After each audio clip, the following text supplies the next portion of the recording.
Kuna watu wamepata ajali za gari lakini wako msukuleni.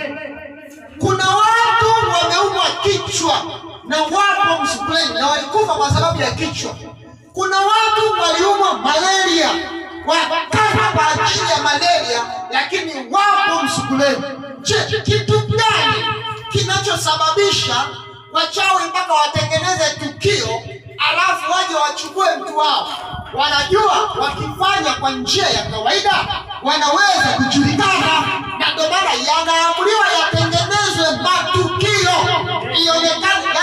Gari ya ajali ya gari inapotaka kutokea, gari ukiama njia, kuna wachawi au kuna mashetani maalum ambayo yanaenda kuchukua mwili ambao wameukusudia. Hebu sema kwa jina la Yesu. Hebu sema kwa jina la Yesu. Hawatachukua mwili wangu.